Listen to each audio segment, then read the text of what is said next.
Olá pessoal, sejam todos bem-vindos. Hoje a gente vai parar um pouco para fazer mais uma das nossas reflexões, né? Sobre a questão do dever. Essa questão do dever, ela está contida no Evangelho segundo o Espiritismo, lá no capítulo 17, item 7, nas instruções dos Espíritos. Quem quiser passar por lá, dar uma lida com mais tranquilidade, para entender melhor do que a gente está falando nesse momento. O dever que a gente vai discorrer agora é sobre a questão do dever moral, e não daquele dever das profissões, por exemplo, né? Quando eu comecei a ler essa questão do dever, me veio a minha própria condição. Umas coisas que eu vivi lá no passado, quando eu era ainda muito criança, que foi quando a doutrina espírita entrou na minha vida. Não só na minha vida, como na vida da minha mãe, na vida da minha família geral, da minha avó, das minhas tias, né? E assim por diante. Porque a minha família, no caso a minha avó e as minhas tias e a minha própria mãe, eles professavam outra religião que não era o espiritismo, naquela época. E também nessa mesma época, a minha mãe começou a dar sinais de mediunidade, sinais muito fortes. Ela começou a ver muitas coisas, ouvir muitas coisas, ela saía de casa e não conseguia voltar, perdia o sentido, e assim saía falando na rua sozinha. As amigas da minha tia, ou conhecidas da minha avó, que encontravam a minha mãe nessa condição e, na maioria das vezes, trazia de volta para casa. E por conta disso, e por conta da religião que eles frequentavam, a minha mãe foi levada para tipo, exorcizar, para tirar o demônio do corpo dela, e coisas desse tipo. O que, lógico, não resolveu nunca essa situação. Só depois de muitas tentativas, muito sofrimento, muitas angústias, muita preocupação, foi que uma amiga do trabalho da minha tia falou que, assim, tipo, como uma última opção, levar a minha mãe para um centro espírita para ver se ela conseguia resolver esse problema que ela estava passando, que ela estava enfrentando. E foi então que a minha mãe foi levada para o centro espírita e lá que ela se encontrou. Conseguiu resolver, nortear a questão da mediunidade, compreender o que estava acontecendo, começou a ler os livros espíritas, né? As obras espíritas, minha avó também, minhas tias também, e foi assim que a doutrina espírita foi entrando para as nossas vidas. E olhando para trás, até os dias de hoje, tanta coisa mudou na nossa família, né? Na família da minha avó, que se iniciou por ela, hoje já falecida, das minhas tias, que frequentam centros diferentes, lugares diferentes, da minha mãe, que hoje ajuda através das comunicações, que no centro em que ela frequenta, e assim por diante. Mas eu estou falando isso como exemplo porque vem o questionamento. A doutrina espírita entrou nas nossas vidas, entrou na minha vida, por quê? Será que eu tenho o dever, então, de aproveitar essa oportunidade que Deus me deu, de me tornar uma pessoa melhor através dessa doutrina maravilhosa? Não é um dever que me toma para que isso aconteça, para que eu faça isso, né? Então esse é um dever moral, é um exemplo de dever moral.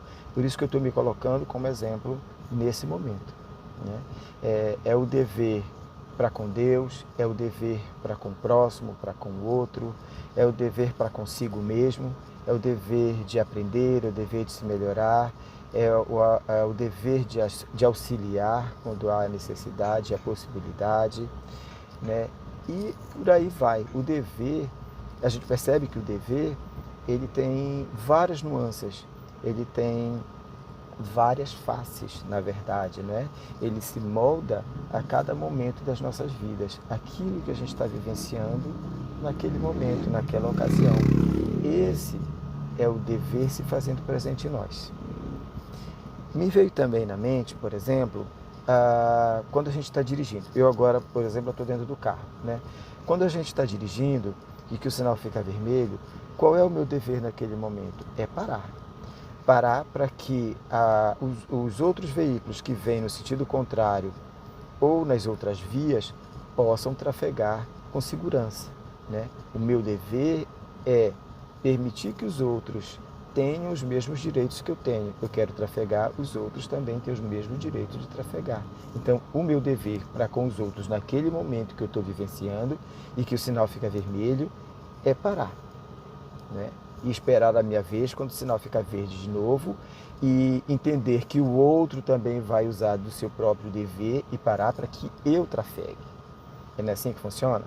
Então, esse é o dever que está em nós. É esse dever que a gente precisa praticar. O dever para com o outro e o dever para consigo mesmo, o dever para com Deus. A gente se pergunta, onde que está escrito que eu tenho que praticar esse dever? Onde que alguém disse que eu tenho que praticar esse dever?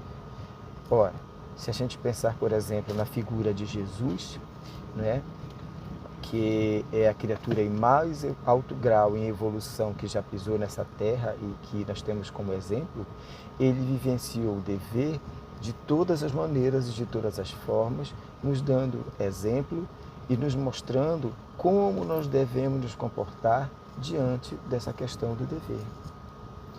Então, exemplo, nós já começamos por aí, já temos um exemplo. Mas onde é que está isso? Onde é que está escrito que eu tenho que fazer isso? Será que não está escrito em nós mesmos, na nossa consciência? Esse dever não brota em nós no momento em que a situação se apresenta e se oferece para que a gente coloque em prática tudo aquilo que a gente aprende, tudo que a gente lê, tudo que a gente acha que sabe? Tudo que a gente diz que já é melhor? Então, é nesse momento em que a situação se apresenta, é que nós vamos colocar em prática tudo isso. Esse também é o nosso dever. É o dever para conosco e é o dever para com o próximo. Uma outra questão relacionada ao dever é que a gente diz o seguinte, eu quero ser feliz, mas eu não sei onde buscar essa felicidade. Como é que eu vou ser feliz se eu não sei onde encontrar essa tal felicidade? Olha, quando a gente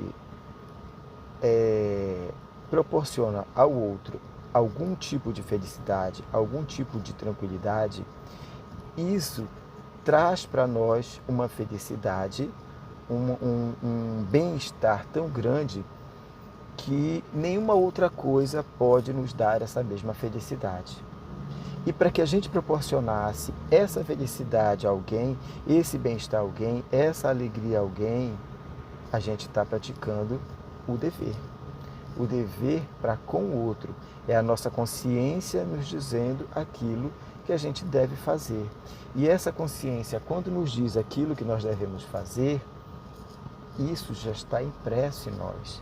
É uma lei divina. Essa lei divina que já está dentro de nós. A gente só precisa buscar, a gente só precisa acessar essa lei e colocar em prática. A gente só vai se burilando ao longo do tempo, através de um livro que a gente lê, através de uma conversa com uma pessoa que já sabe, que já tem um pouco mais de vivência do que nós, através de uma palestra que a gente assiste, através de um vídeo, através de tantas outras situações e possibilidades, que a gente vai juntando esses saberes ao longo da nossa vida. A gente vai se melhorando, vai aprendendo desse jeito, né? E quando a situação se apresenta, a gente vai lá e coloca em prática esse o nosso dever. Lembrando, o nosso dever moral, especialmente, né? Que é relativo a esse dever que a gente está conversando agora, nesse momento. E é desse dever que eu também estava falando quando eu citei meu exemplo, o exemplo da minha família, da minha mãe, com relação à doutrina espírita, né, que até então a gente nem conhecia, nem sabia que existia, mas que Deus, na sua sabedoria, nos mostrou esse caminho através de outras possibilidades, através da mediunidade com a minha mãe, através da minha avó, através das minhas tias, e que chegou em mim e que eu já consegui repassar para outras pessoas que convivem comigo, que já passaram pela minha vida, e assim por diante. É assim que a gente vai interagindo um com o outro e vai aprendendo e vai se melhorando. Esse é o nosso dever. Não foi isso que eu falei no começo? Que o dever tem várias faces e várias nuances? Esse é o nosso dever. Uma outra questão que a gente pode colocar aqui também é quando a gente fala que quando a gente evidencia os problemas dos outros, as dificuldades dos outros, os defeitos dos outros, né?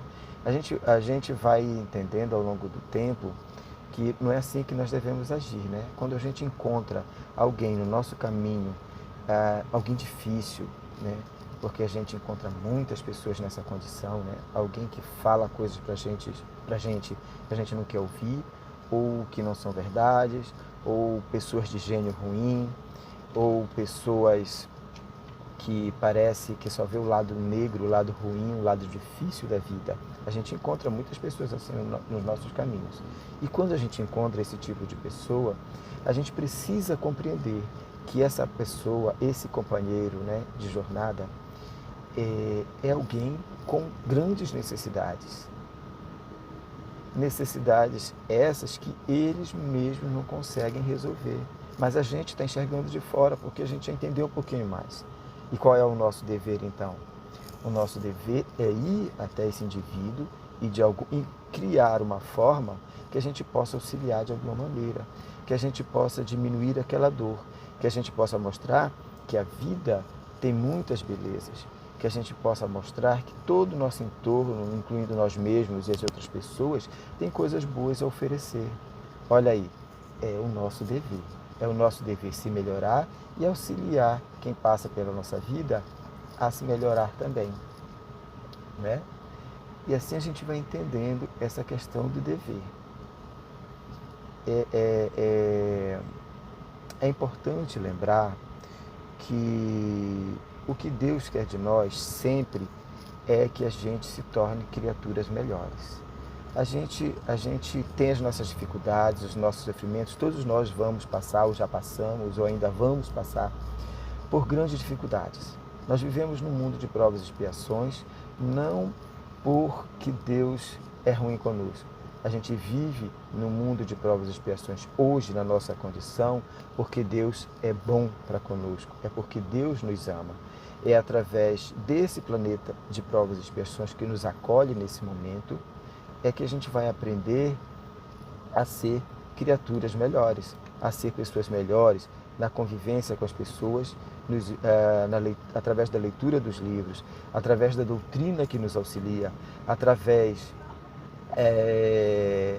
de todo esse canal de possibilidades que a vida nos oferece através de Deus.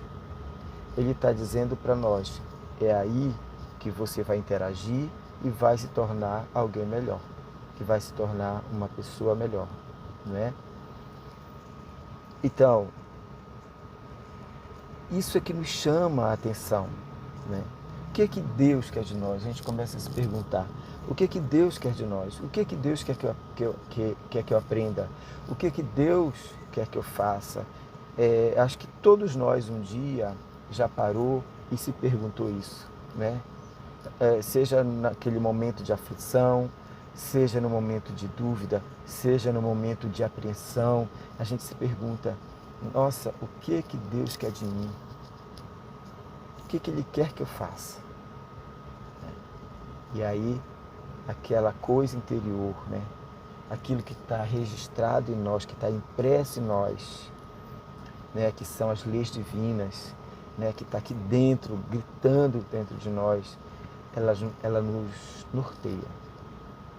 A gente não compreende no primeiro momento, mas a gente vai tomando as decisões e vai compreendendo o que aquela situação está querendo nos ensinar. Se a gente for aberto a isso, né? Se a gente for receptivo a essas questões, ao aprendizado, à compreensão, E aí a gente vai usar do nosso livre-arbítrio para tomar a melhor decisão, né? Para seguir o caminho correto.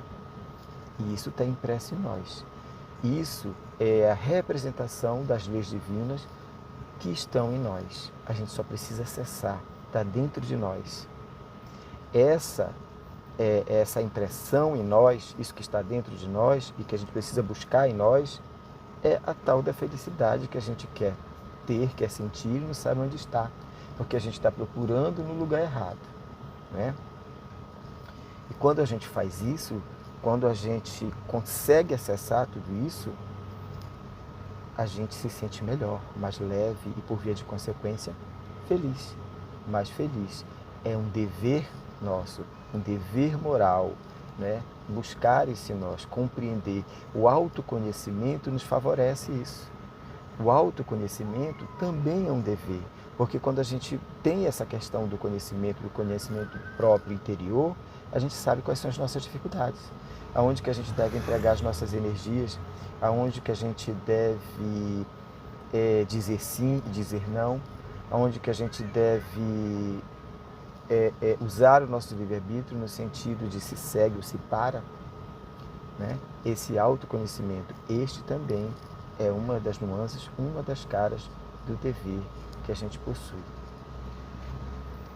Então, minha gente, é isso que eu gostaria de ter conversado com vocês, né, hoje, essa questão do dever. Volto a dizer que essa questão está no livro Evangelho segundo o Espiritismo, no capítulo 17, no item 7, Instruções dos Espíritos. Tá ok? E numa próxima oportunidade estaremos aqui, se Deus quiser, para novas reflexões. Obrigado e até a próxima.